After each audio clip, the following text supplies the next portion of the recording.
400 years ago, Shakespeare wrote wrestling in one of his greatest plays. Not football, not cricket, wrestling. Because in England, wrestling wasn't just a sport. It was part of what it meant to be British. Britain didn't just do wrestling, they built modern wrestling.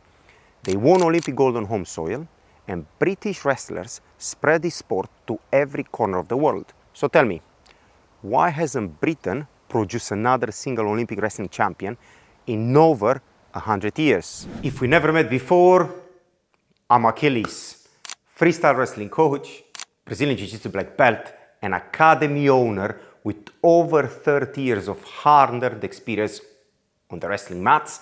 I've dedicated my life to this sport. For the past 10 years, I've been coaching wrestlers both in person and online, and for the last 5, I've been running wrestling competitions right here in Southampton, doing everything I can to grow the sport across the south of England. In this time, I've seen something I can't ignore anymore. Britain is still producing very talented wrestlers.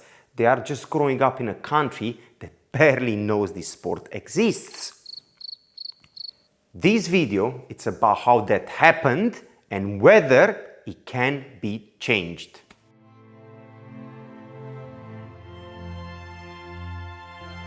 Most people don't know this, but Britain didn't just take part in wrestling history. Britain built it. Here in Cornwall, wrestling is one of the oldest sports in the country. So deeply rooted that Shakespeare wrote about it, Chaucer wrote about it. Cornish miners took it across the world to America, Australia, New Zealand. But up north, in the hard, cold towns and smoke-filled mill towns of Lancashire, they created something even more ruthless. A brutal, no-nonsense style called catch-as-catch-can was born. By the late 1800s, it had become the most dominant wrestling style in the world. Then came 1908. Britain hosts the Olympic Games on home soil. UK wrestlers step onto the mat and dominate. 11 medals, 3 of them gold. 3 Olympic golds in 1 week on home soil. Yet, that wasn't even the end of it. In 1948, Billy Riley opened a small gym in Wigan. They call it the Snake Pit. For decades, it produced some of the most technically dangerous grapplers on the planet. Men who later shaped submission grappling as we know it today. So, I keep asking myself the same question. How did they go from that to where we are today?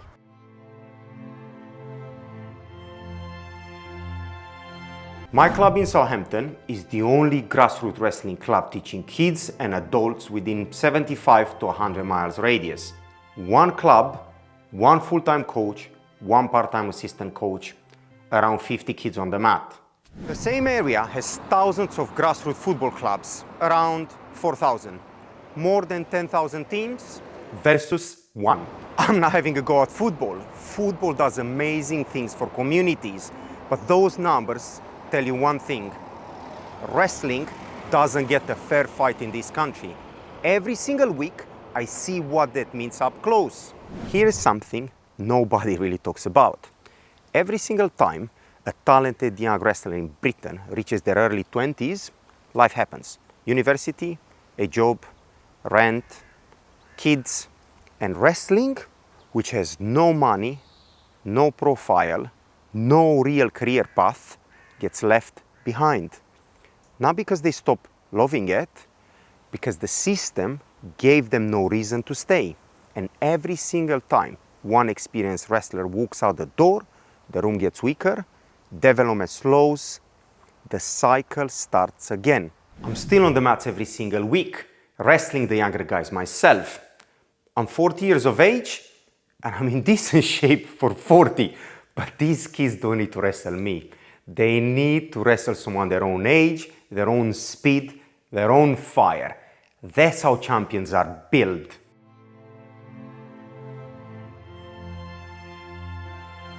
The countries that produce Olympic champions like America, Iran, Turkey, Georgia, Japan, Russia, they don't produce the occasional great wrestler. They produce champions generation after generation.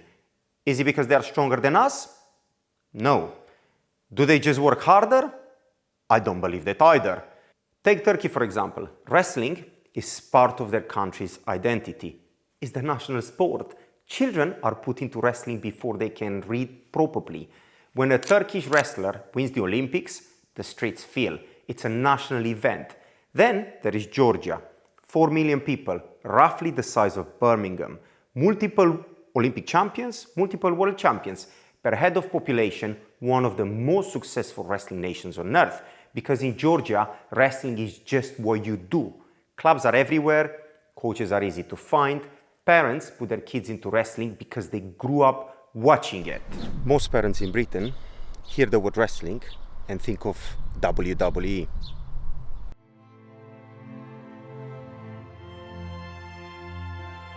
This is the reality I have to deal with every single week. The problem in British wrestling is not the athletes. The problem is not the coaches either. I've met incredible coaches in this country who give thousands of hours to this sport for free, who drive 4 hours to run a session, spend their own money on mats and kit. The dedication, it's absolutely there. Think of it like planting a seed. You can have the healthiest seed in the world, but if you don't give it good soil, water, sunlight, it will never reach where it could be. The problem isn't talent. It isn't heart. It's this. Britain has an awareness problem, an exposure problem. Most parents can't take their children to a wrestling club they never heard of. Most kids never discover this sport simply because it's invisible. When a sport becomes invisible, opportunity disappears with it. And that is not something that fixes himself.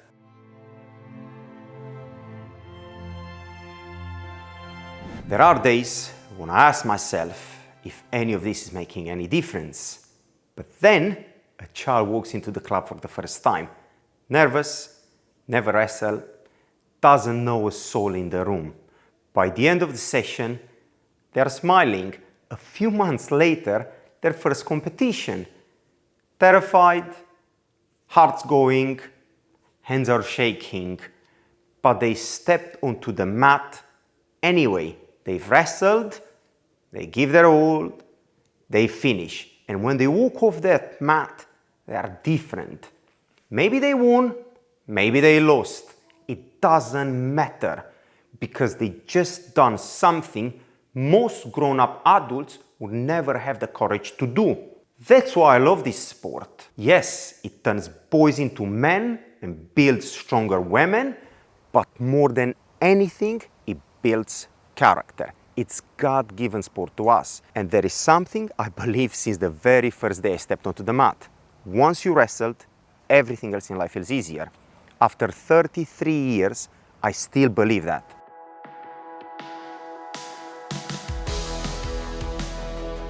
So, can this change? Yes, I believe it can. We don't need millions of wrestlers overnight. We need more clubs, more coaches, more schools willing to give wrestling a chance. One club becomes 2, 2 become 10, 10 become 100. Better clubs produce better training partners. Better training partners produce better wrestlers. Better wrestlers inspire the next generation. That's how you build real sporting culture. Not with hype, but with roots. Not overnight, over years, over decades. If this video surprised you, please share it. Send it to a parent, a teacher, I don't know, a coach. Because every single person who discovers wrestling is one more opportunity for this sport to grow. And maybe, one of those children will be the next Olympic champion that Britain has been waiting for 118 years to see. If you enjoyed this video, please make sure to like and subscribe. Find your local wrestling club. Please walk through that door. Give it a try. You may just find that sport that changes your life. And as for me, you'll know where to find me.